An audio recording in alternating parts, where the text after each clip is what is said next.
Brothers and sisters in the Dhamma, if you are not a fan of Ajahn Brahm yet, let me introduce him to you. It's a grand opening.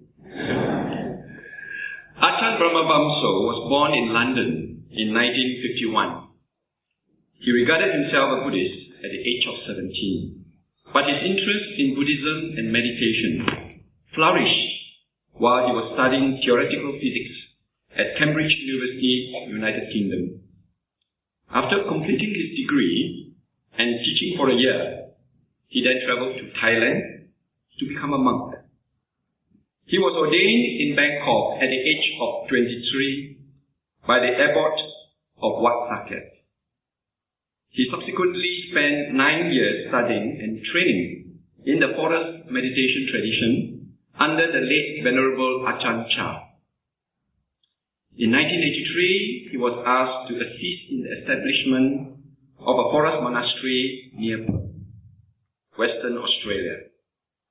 Ajahn Brahm is now currently the abbot of Bodhiana Monastery in Serpentine, Perth.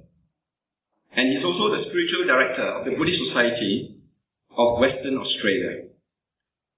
He's at the moment now teaching and guiding 17 monks and anagarikas. Ajahn Brahm is an outstanding monk, teacher, and also a public speaker. And I think we all know him as the monk who tells jokes in funerals. He is able to make the Buddha's teachings very easy to understand, inspiring, and even entertaining. So now let us get ready for a very entertaining evening with our Ajahn Brahm. We would like to invite him to be on the stage. Can we all please rise?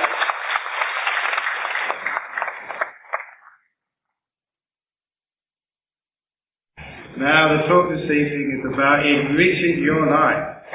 Everybody wants to be rich. Why do you want to be rich? Because we think that richness can buy us happiness. In fact, there's many meanings to being rich.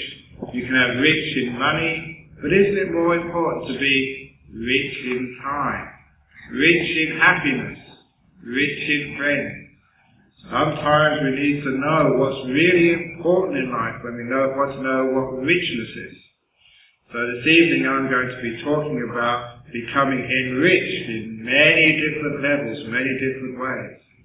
Because one of the reasons why Buddhism is growing in the West, the fastest growing religion in so many countries, I was being asked this on the way here, is because the practices of Buddhism, if it's chanting, or keeping precepts, or meditating, or the wisdom teaching, they actually help people become better people, happier people, richer in those human qualities of kindness, generosity, charity, forgiveness, all those wonderful qualities which make our life rich. And because that Buddhism can actually give the goods, produce the goods, that's why it's becoming very popular in our world. There's many stories of actually people who, when they come across Buddhism, they actually change and become better people. I was telling some people this afternoon that one of our members, quite a devoted member now, he was a Sri Lankan man who we call in Australia Wesak Buddhists. We call them Wesak Buddhists because that's the only time they come to the temple on Wesak, once a year. But he'd always come to our temple on Wesak every year. But he started coming regularly. When I asked him why, this was his story. He said he worked at the Department of Minerals and Energy in Perth. He was an engineer, and his boss was an Australian man who was so harsh and unforgiving. He would demand so much work from this Sri Lankan engineer, much more than anybody could do. And when he'd try really hard to do that work, he'd always be criticized, never thanked for his extra effort. He was what's called a boss from hell. And I think many of you might know a boss from hell. And anyway, he noticed that his boss, in the space of only 6 months, changed from being a boss from hell to being a boss from heaven. This boss changed to being so nice, so calm, so understanding, that when he gave him work, he asked, "Can you do this? Is it too much?" He was always praising this man for extra effort and extra work. Because he was such a nice boss, actually this Sri Lankan wanted to work harder for him. But the Sri Lankan man couldn't help but asking his boss, "How come you changed? If you don't mind me saying, you used to be a terrible boss before, but now you're very nice. What have you been doing?" And this Australian man said, "I found this wonderful temple in Perth. This wonderful Buddhist temple which teaches meditation and wisdom teachings." He said, "Hang on, that's my temple." And when he saw what happens when you listen to good teachings, when you practice good teaching, how it helps you in your life, then he started coming regularly. He comes every week now and hangs out there to look after the monks because he sees that the practice actually does enrich your life. Even another story just to indicate how it enriches your life. There's one of our members, they always wanted to do one of these meditation retreats, which you have in Malaysia and KL as well. He always wanted to do the meditation retreat, which they held in Perth on the weekends. But his wife said, "No, darling, you can't go on the weekend meditation retreat. That's the time when we do our shopping. You've got all your odd jobs to do in the house.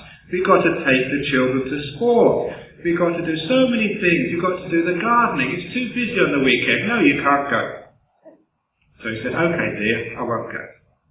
So the next time there was a retreat, he asked again, "Can I go on the retreat, dear?" He said, "No, you can't go. It's too busy on the weekend." But he kept on asking.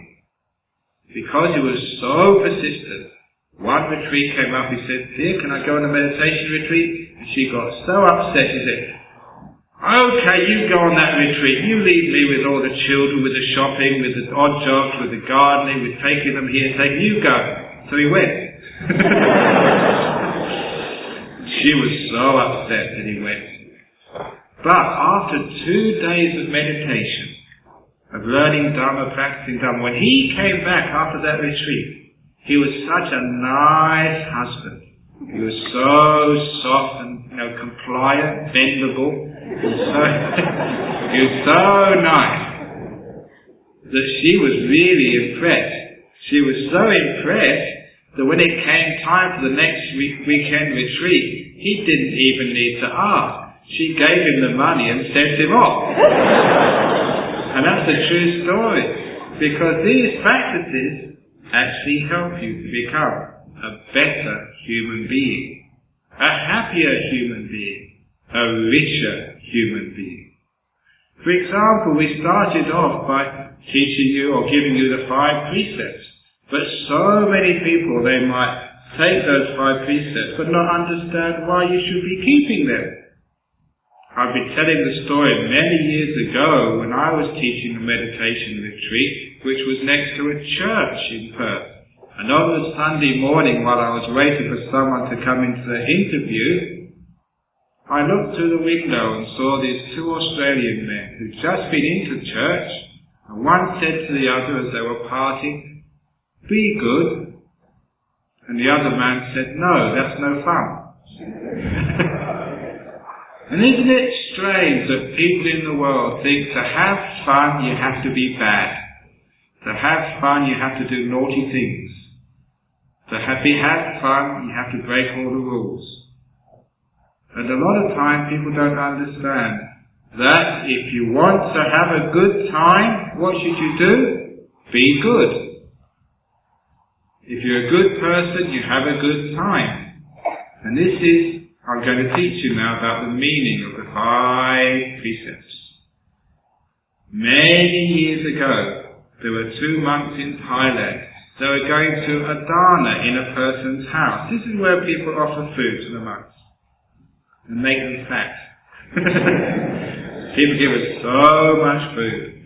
I'm trying to go on a diet, but I can't do it. Because I go to people's house, they offer me serve, and they want me to eat it all as well. My goodness, it's hard eating. That's why I don't own my stomach anymore. I give my stomach to you. You can put whatever you want into it. I've given up. Called letting go. You know, one of the troubles why monks are so fat, because they don't worry enough. Because when you worry a lot, you get thin, you know, you get very skinny. Because we don't worry very much, that's why we get fat. But anyway, they were going to this person's house for dana, and they were waiting for things to get ready, and they were waiting in the room there. And in this house, they had an aquarium, you know, where you keep fish. And one monk turned around to the other and said, "This isn't compassionate. This isn't Buddhist. This isn't right to keep fish in an aquarium, in a tank. It's like putting the fish in a prison, isn't it? It's putting them in jail. They can't swim wherever they want to go." They said, "This isn't fair. What are the fish done to be put in this small cage for the rest of their life? Even in our society, if we put someone in jail, it's only for a few years and then we let them loose, but not for fish in the chair. Fish in the aquarium is a life sentence." And the other monk, who happened to be a very wise monk, said, "You don't understand. It's much better being a fish in a tank than being a fish who's free to swim in the rivers and the lakes of the world. I'll tell you why. Because a fish in a tank, in an aquarium, is free from so many dangers and difficulties." Think. Have you ever seen a fisherman dropping a line in somebody's fish tank in their house? I've never seen it. I don't think they can do that. So that's the first thing. The fish in the tank are free from the danger of fishermen. Think what it's like being a fish in the wild. You might see a nice juicy worm, but you never know whether there's a hook in it or not. Because in your experience of swimming in the lakes and the rivers, sometimes you've seen some of your friends, your fellow fish, maybe your brothers and sisters, gulp down a nice juicy worm and suddenly they get pulled upwards to disappear from your life forever. Oh, it's so dangerous being a fish. You never know what you can eat and what you can't eat. In fact, it's so dangerous that fish have got anxiety complexes about food. They never know what they can eat, what they can't eat, what's dangerous and what... That's why many fish are anorexic. It's true, you know, because they're psychotic these days. They see, eating is fraught with so much danger these days. There's so many people fishing these days that they don't know what food is safe, what isn't. But a fish in a tank, they can eat without any fear. Imagine going to a restaurant, you don't know whether it's going to be your last meal or not. Would you be able to enjoy your food? No, you get indigestion at the very least. So, fish in a tank are free from indigestion. They can eat very easily. That's the first freedom. They're free from the danger of fishermen. Number two, have you ever seen an owner of a fish tank put fish in the same tank who eat each other? They never put cannibal fish in the same tank. But out in the wild, it's very dangerous. It's not just the danger from fishermen, it's the danger from bigger fish who can eat you. And you know, these days it's getting so bad in the rivers and lakes that some fish don't feel safe, you know, swimming up some dark creeks at night. It's so dangerous because there's big fish lurking there. So, in a tank, in an aquarium, that's the second freedom. You're